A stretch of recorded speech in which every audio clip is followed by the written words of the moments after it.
Welcome everyone. We are so excited to have each and every single one of you guys on today. Today is hosted by myself, Ryan, and I have my business partner here, Will. You guys obviously had clicked on the next page for every reason to how to exactly start your short-term rental business. And we just can't be more excited to take you guys through this and actually give you guys some free value that's going to help you along your journey as well. Yep. So we're going to try to make this as quick and value packed as possible. But if you guys have any questions during this, since this is like a pre-recorded video, you can't really ask us any questions right now. But I would definitely, if you have anything that comes up throughout this, I would, write it down, take some notes, and then DM us right after this, or just shoot us an email, and we'd love to get back to you. Yeah, and if you guys don't have a pen or paper, I suggest highly grabbing one. There's going to be a lot of good information that you would love to have and to be able to keep for yourself when you guys are starting your short-term rental business as well. Another thing too, when we go through this video, start thinking of how to relate what we're talking about here to your own life and your own situation. So basically, figure out in your mind right now, what's the main thing that's holding you back from starting a short-term rental, your first one, and then kind of listen out for those key features. And if we didn't hit on it, DM us or whatever it is, we'll make sure that we talk about it. Exactly. So who is exactly Ryan and Will? Who's the two guys on the other side of this camera? So for all of you guys that don't know me, I am the CEO of Gibson Henderson, and to keep things simple, guys, is I came from the corporate world, not having a clue of what I wanted to do when I graduated college. I graduated with a business and marketing degree, played soccer all 4 years at Lake Erie College, and it really took just time to actually figure out my overall goals in life and what I wanted for my family and kids as well, when I'm 40 and 50 years old. And that is passive income. That is long-term wealth. Yep. And to sum things up, it really started with me actually having an understanding what it would take, and that's investing in yourself, getting around like-minded people, and hiring mentorships to get you there. And that's kind of what helped me and guide Will and I to partner today. Yeah, and me, I'm Will. I came from a real estate background. I don't know if you guys know me or not in real life, but my parents are in regular real estate sales, and then I dropped out of college after my third semester. And then went straight into real estate sales with them. They pretty much taught me everything about real estate that they know from the past 18 years of being in business. Basically I kind of took that and then started building off of that with short-term rental knowledge, with wholesaling stuff or flipping stuff, and then really that's kind of gotten us to a lot of where we are today and where we're going. So I'm really thankful from that. But so today, guys, what exactly are we going to go through, and what are you guys going to learn and get out of this? Obviously, as it's a free masterclass, we want to be able to give as much value to you guys so you guys can be able to take it into your own hands and apply it to your actual short-term rental business. Whether you're in or already doing short-term rentals, everything's going to be very valuable on both sides of things. So what we're going to first go over is the importance in understanding why even short-term rentals. Yeah. Right? And then the second thing is actually understanding who Gibson Henderson is, and then understanding where we were 2 years ago compared to today. And then we're going to go through and show you guys our actual first property and the hard work and passion and relationships that it took to actually get our first three properties. And then go over the importance of growth mindset versus fixed mindset, which is very, very important nowadays. And then actually going through finding your first lead, understanding the three-way approach, setting up your actual first property. We're going to take you literally from step 1 to step 10 when it comes to that. And then a couple bonuses on that too. And you guys will want to make sure you guys stay because Will's going to be able to give you guys an important bonus slide that's going to go over what you can do with financing. How to actually fund this stuff, because I think it's what's literally holding back every single entrepreneur that's around our age is we don't really have that much money to start with. But there's unlimited amounts of money out there. It's actually not as hard as you think. If you do it right, within a year you can be where we're at, where we literally have an unlimited amount of money that we can pull from if we have the right deal. Mm-hmm. But so why short-term rentals? There's a lot of reasons to go over why to do a short-term rental versus other investment opportunities. The main one is really going to be about how real estate is really the main way to make a huge amount of money long term, just with the tax benefits that there are on it, how you can structure the deal differently, how you can actually leverage against that deal, and pull equity out, or set it up differently where you're having other people buy the properties and then you're just managing the deal. Mm-hmm. So there's 8 million ways why real estate is amazing, investment route, but specifically with short-term rentals. It's kind of like taking real estate but putting it on steroids. So, we make, on average, a good deal for us is making a gross revenue that's double what the market rent is for a traditional long-term rental in that area. So, for instance, one of our units, the rent that we pay per month is $1,500, and then we're pulling in an average of $3,100 a month. On that property, but that's at 50%. Yeah, that's with COVID. So that's like bad numbers right now with us. Basically, to kind of go off of that even more is you're going to be scaling out so much faster by utilizing short-term rentals than you would have just using long-term rentals, because you're going to be making around 52% more profit just by doing the exact same property that you have, but just doing it a different way. And then also increasing the sale price too, with increasing the amount of money that property can make, obviously increases the amount of money that property's worth. So all in all, you're going to be scaling out a whole lot faster by doing this versus other realms. Yeah. But, So who is Gibson Hetherington and what exactly do we do? So we're a property management company at heart. That's to be self-explanatory there. We manage and market to date over 200 properties when it comes to anywhere from villas, homes, apartments, condos. In different countries too. Yeah, boutique hotels, and we're in now 8 different countries with those 200. And then so what exactly happened and how did Gibson Hetherington become, obviously my last name being Gibson, Will's last name being Hetherington, that's where the name comes from. But it honestly started in a coffee shop where Will and I knew each other just from the fitness industry. We both like to work out.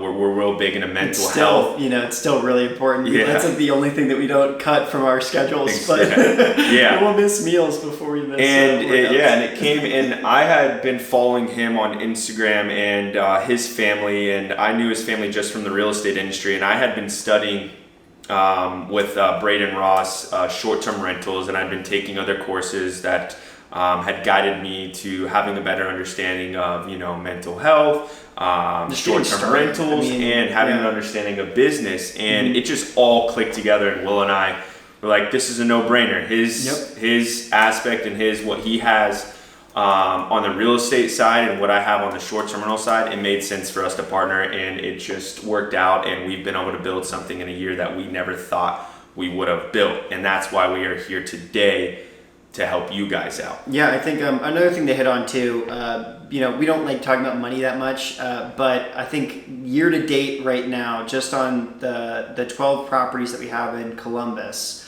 which is where we started and where we live, I think we've made around $170-something thousand.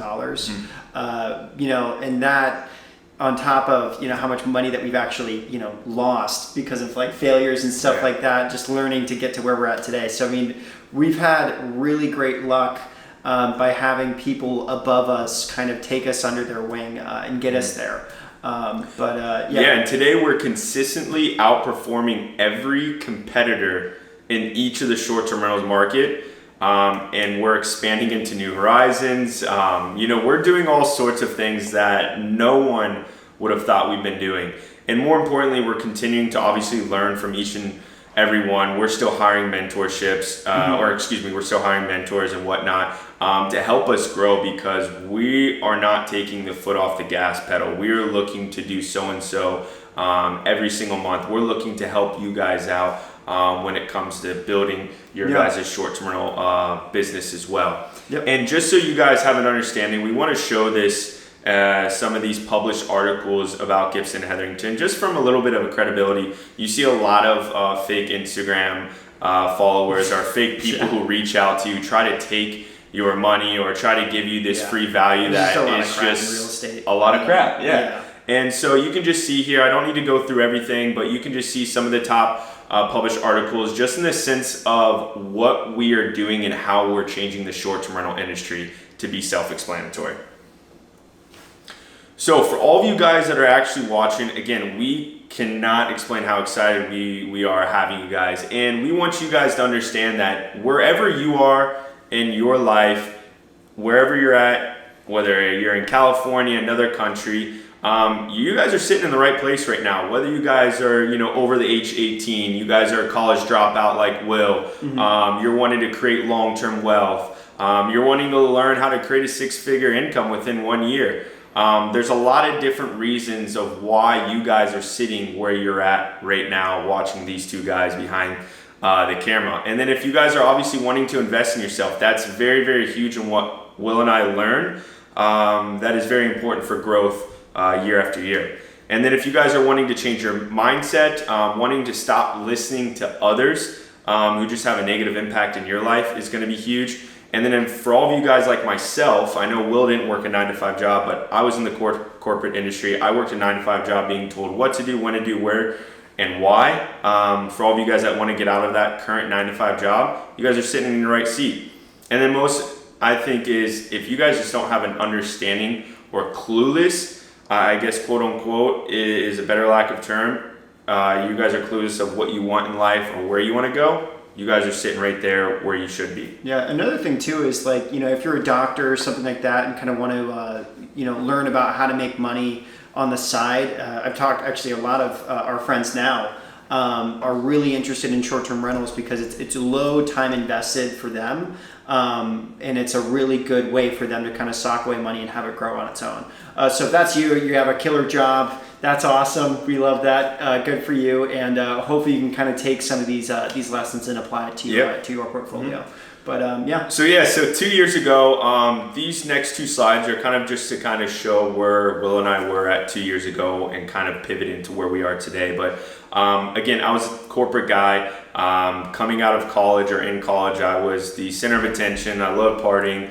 I loved drinking every weekend. I just didn't really have true value or true goals that I wanted for myself. You can see in the far right there, I don't even remember what I was doing that night, but I know that's my beautiful mom right there, and that's all that matters. But just knowing that, again, it's going back to where you guys are now, you're able to change, and that's what I was able to do. I was able to change from partying every weekend to drinking every weekend to doing dumb drugs to now creating the path that I want to create wherever I want, when I want, and be able to not create success for our company, but create success for my family as well. Yeah.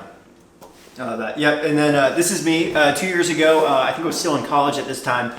So obviously I was having fun and enjoying myself. But the most important part, though, is I really just wasn't moving the ball forward when it came to entrepreneurship, personal health, and mental health. So physical health and mental health. So the photo on the right is kind of where I started to really kind of get things together on that front and really start realizing that, in order to actually move your life forward in terms of entrepreneurship, it's not really about what you plan on doing or what you're thinking about. It's really about what you do every single day that you accomplish that actually moves your life forward. So I think that's kind of what we've really been doing now, is just executing on a daily basis. Whether it's some small thing or it's a big thing, like delivering a Casper pillow that a guest leaves, and figuring out after 3 hours where it is. But it gets important. But So guys, everything that we've done today, we've gone through a bunch of things. We've tried a lot of different things in the past year that we've been doing this. And what we found out is trying to do everything ourselves. We had no organization or structure to our business and what we wanted to do exactly. And then what Will and I did a lot of was actually not focusing on our strengths and having an understanding that one of us is better at another thing. So why not let me focus on my strengths and he focuses on his strengths, and whatever some of my weaknesses are actually some of his strengths, and trying to butt heads and trying to pretty much level back from what we're actually trying to do. Or, finding somebody who's actually really good at the stuff that we both suck at. I mean, that's huge. And trying to figure out how to do that on your own, obviously you're going to be saving a little bit. But in the end, it's really going to hurt you on scale. Yeah, and then just trying to rush the process. It just didn't really work out. And then not actually focusing on what was pulling when it comes to money, when it comes to revenue. Yeah. So with that, obviously, time is a virtue. Hiring the mentors, being in front of the right people, having a better understanding of exactly what it takes to run a successful short-term rental business. We started actually finally investing in ourselves. We started hiring more mentors, like I already mentioned, and we most importantly got out of our comfort zones. For me, I used to hate being behind a camera. That's just one thing that I had to get used to. But specifically when actually building relationships with people to close the deal. Just because you got to think you're on the other side of a camera in reality when you are getting in front of big people who are already making a lot of money. And then we eliminated a lot of the negativity and the people around us that didn't have a clue of what they wanted in life. And then we had an actual clear vision of where we wanted Gibson Hetherington to actually go and where we wanted our company to be. And then we actually had a purpose in life for what we wanted to do. We changed everything that had to do from our mindset to our goals, the actions that we actually took on a day-to-day, weekly basis and monthly basis as well. And then we had goals. We had short-term and long-term. Long-term being the most important. We kept ourselves accountable to those too. So a lot of people, when they set goals, they set these big overarching, goals that are really impossible to get, but they never break them down into actionable steps that you can do every single day. And I think that's really what kind of helped us get the ball rolling. But yeah. All right. So do you want to take this? Or do you want me to? Yeah. So our first property, I think this is kind of very important for you guys to kind of see and understand that, first of all, it's a very beautiful complex that we were able to actually weasel my way into. It probably took us 9 or 10 times before we even got our foot in the door with the president of the company, so to say. And really just having understanding that relationships are key here, guys, when it comes to building real estate, short-term rental business, whatever it takes. And this is actually where we got our first 3 properties here in Columbus. And it has been our biggest overall revenue month after month. And we just couldn't be more happier. And that's why we just want to share this, that you guys are going to have the same success as well. And then with that being said, with our first property to date, and our results, is we've been able to create a 6-figure income in 7 months with only the 12 properties that Will explained earlier. We've acquired over 200 properties across 8 different countries. We've been published in Chicago Journal, Yahoo Finance, Fox, Kivio, and American Reporter, which is huge for credibility and actually having trust when you're talking with a partner and whatnot. And then we've hired on 10 people to help us grow when it comes to sales process, when it comes to having the right system and processes in place, and when it just comes to actually creating a job for someone who didn't have one from before is important, creating that American dream for other people.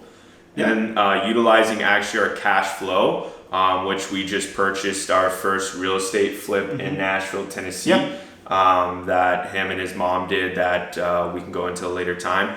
And then now what we're doing and what we've done is coach a few individuals on exactly doing what we're doing and having the success that we've had.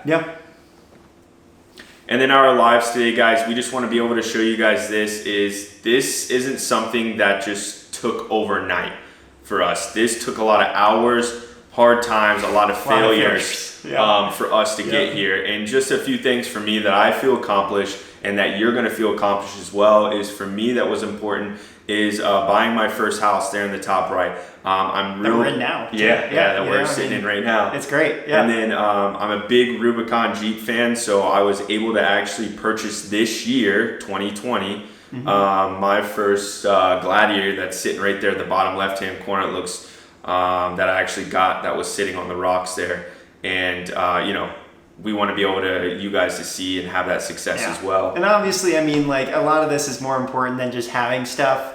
I think freedom obviously is one of the things that it's hard to visualize, but the amazing thing is that we've literally transformed where our lives are at on a day-to-day basis. And took us from where we were 2 years ago and are now at a place that we didn't even think was possible. And then 2 years from now, we're going to be at a completely different place in life, But the main point is that it's all real. No matter what your background is, where you're coming from, or the situation that you're in, you can get out of it and you can make your dream life possible. Mm-hmm. And it's good to have these visuals sitting somewhere, wherever you're at in your house, so you can be able to see them every day and know that if you're taking steps backwards, that if you're not taking steps forwards, then how do you expect to get this, and that? Yeah. So this is why we just show you this. This is something that we had on our vision board 2 years ago, and now we're there. So. And with that, with the success and, again, it's not all about making money and things like that. We're all about giving back to the community and to our people. So we want to, most importantly, why you guys are sitting on the other side today, is be able to share with you guys exactly what we have done today that you can do tomorrow to start. Yeah. Yeah. And so what we're going to go through is exactly step by step. We're going to go through exactly what growth mindset versus fixed mindset is, and having understanding of the difference between the two, and knowing why one's important than the other, and knowing that you need to have one of those mindsets in hand before you can even do anything else with your life, business, relationships, and so forth. And then we're actually going to go through and actually help you find your first lead. And then from there, understanding the 3 different ways to close a deal, and then actually setting up your guys' first property. Cool. So, and again, make sure, guys, double check that this is still going. Yep, we're good. Make sure, guys, that you guys stick around. Will has something special for you guys, a bonus slide that we want to be able to share with you. Yeah, it's really important how you structure the finances when it comes to these deals and how you fund them. Just in real estate in general, you're going to figure that out really fast, that interest rates and how you structure the payments have a huge impact on whether you're successful or not. But so we're going to go over first is growth mindset versus fixed mindset. So this is kind of like, it sounds very like, like up in the air kind of fluff stuff. But the reality is that if you don't have this stuff down, you're going to go nowhere in entrepreneurship. It's just a fact. You have to be wired in a growth mindset when you're looking at opportunities that come up. And in your situation that you're in right now, and figuring out, all right, these are the relationships that I currently have. What are the opportunities that I have in these relationships that I can utilize to move myself forward? So the first thing in that is going to be investing in yourself. That is one of the most important things that you can possibly do. So don't wait for things to happen. Work out on a daily basis, eat well, and then eliminate the stuff that is not moving your mental health or your physical health in a positive direction. The second one is going to be establish your goals. Like we kind of hit on a little bit earlier, get really, really, really specific with where you want to be in terms of 10 years, 5 years, and a year from now, and then break down on a daily basis what you need to get done or what you need to sacrifice and get rid of to make that possible. And then the third one is going to be extremely important for getting started into any business, is going to be tolerating discomfort for the greater purpose. So, I mean, my sister's currently going through this phase too. It's called the eating glass phase of starting a business. And in short-term rentals and in real estate, it's such a hard competitive market to get into that you're just going to get you're going to run into a lot of failures and a lot of setbacks right off the bat. So it's really important to kind of understand that that's, you know, the cost that you have to pay in order to get to the 0.1% of the U.S. population. You have to go through that stage to get there. But yeah, everyone's done that. Great. And then step 2, guys, if you guys, again, do not have a pen and paper in front of you, I highly suggest writing these 4 steps down. This is really important to get started. Very important and imperative that you guys have this to set you up for success. And that is finding your guys' first lead. So understanding that your leads are all around you. There's opportunity sitting left, right, front, and behind you. And the first thing that I kind of want to go through and that I want you guys to start on is simply getting on Google. This is how we partnered with 100 of our properties, is simply Google search. And what I want you guys to start doing on Google is searching the keyword luxury. Okay, so if you want to focus on villas, condos, apartments, boutique hotels, whatever the case may be, that keyword should be luxury properties, luxury apartments, luxury condos in whatever state, whatever country, whatever city. Yeah, another thing that you can do too, I don't want to completely throw us off, but another route to go down that we first utilized to get our first unit is looking at location with a software called B&B Vester.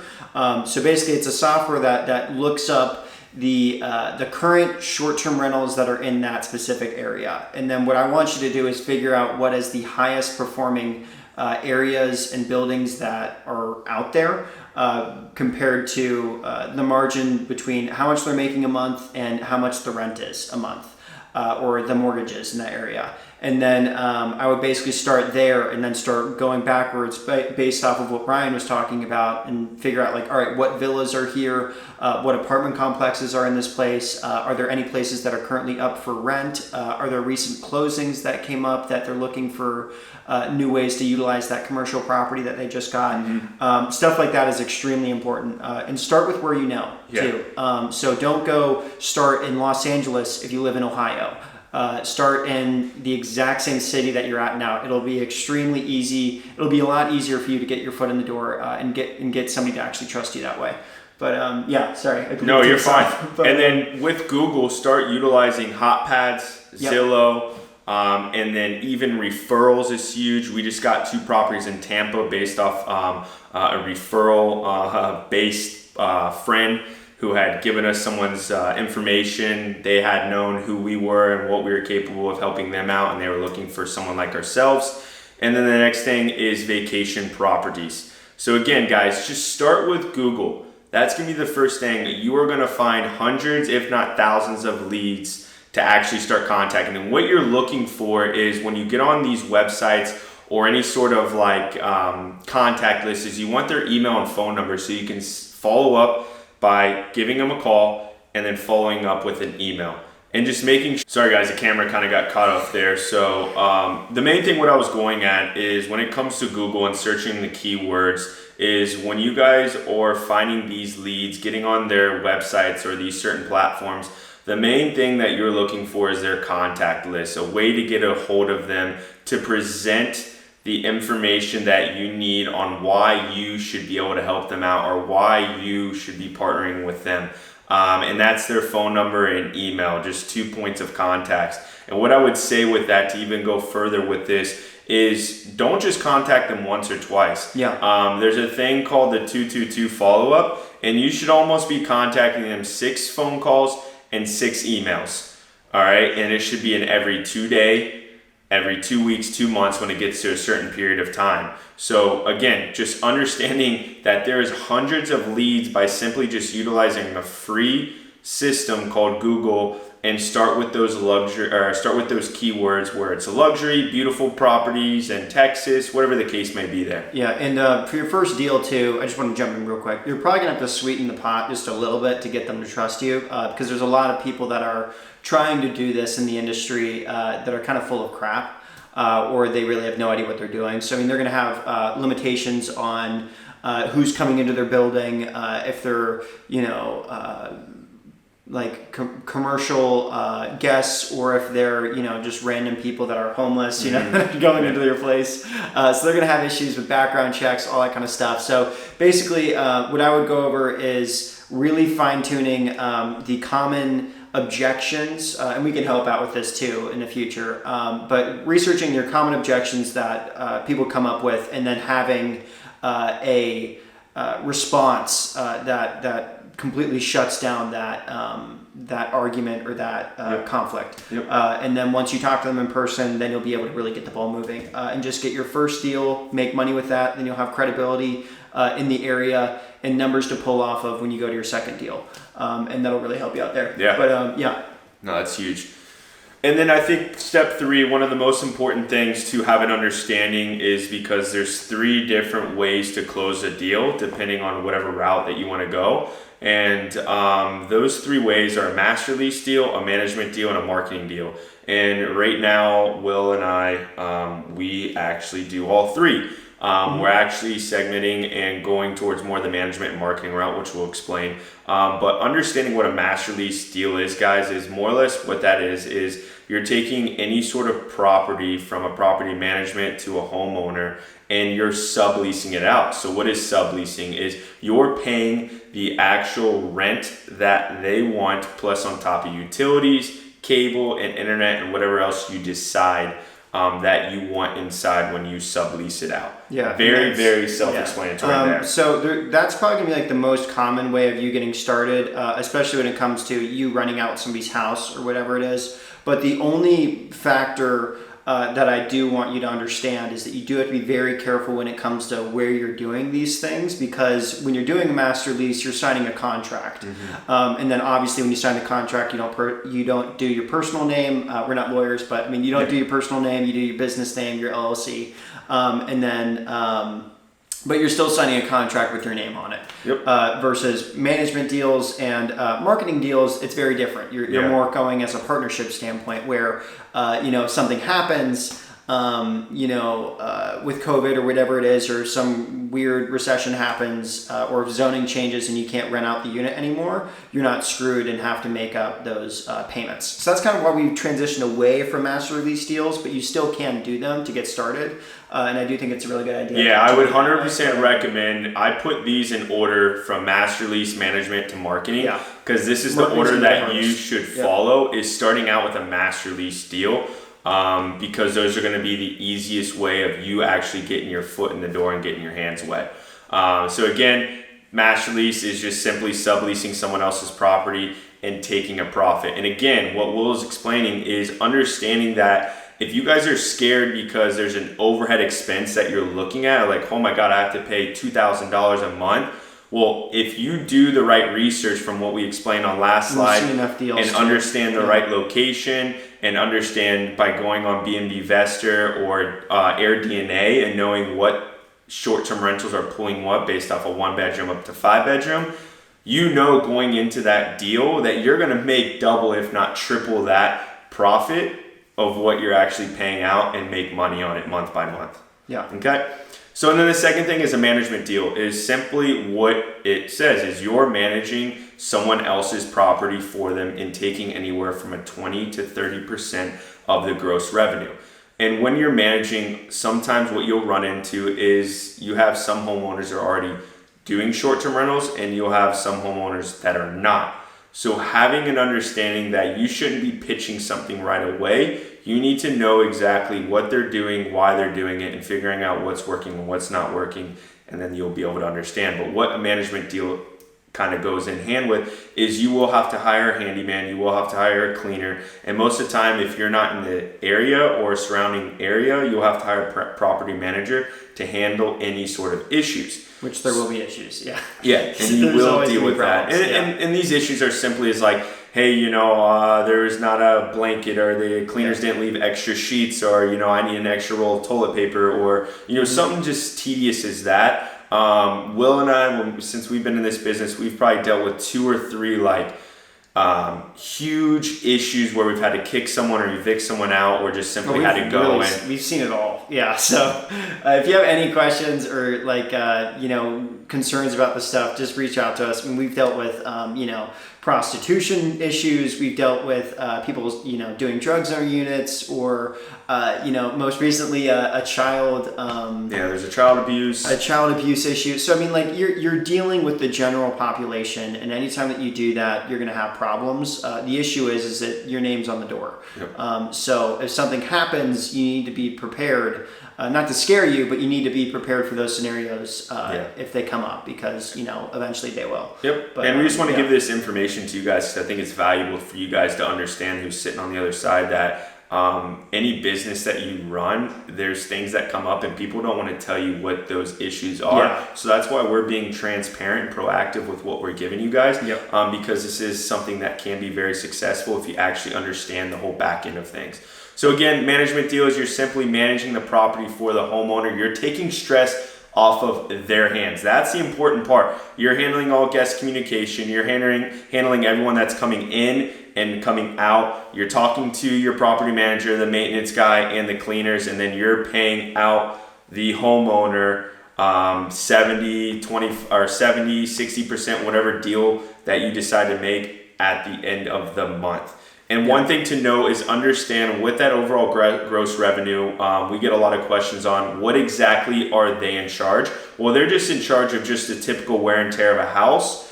And then any of the like linens, toilet paper, things like that, is they are invoiced that each month, and it usually just subtracts off of the gross revenue. But to tell you guys is it's only about $100 a month that they'll actually pay for those toilet papers, extra towels, and extra linens. And things like that. So again, anywhere from 20 to 30% that you're taking, I would suggest starting out lower. And then once you build that trust, they see the credibility and they see the results, they'll actually increase from there. And then the marketing deal, one of my favorites that we have started to get into, and we're having a lot of success even with the whole COVID issue, just understanding how to pivot, is you're simply taking someone's property who already has the whole staff, has the whole crew, loves the relationship side of things when the guests check in, but they hate guest communication. They hate all the inquiries that come in. They hate dealing with the questions that sometimes are tedious, but not even necessary. And that's where you come into play. So what you do exactly on the marketing route is you're taking the 15% of the gross revenue. All right. And what you're doing is you're taking their property, whatever kind it is, whether it's an apartment, condo, villa, house, whatever the case may be, and you're posting that not only just on Airbnb, but all the other platforms like VRBO, Booking.com, Rentals United, Mr. B&B, TripAdvisor, and all the other 60 different channel managers that you have.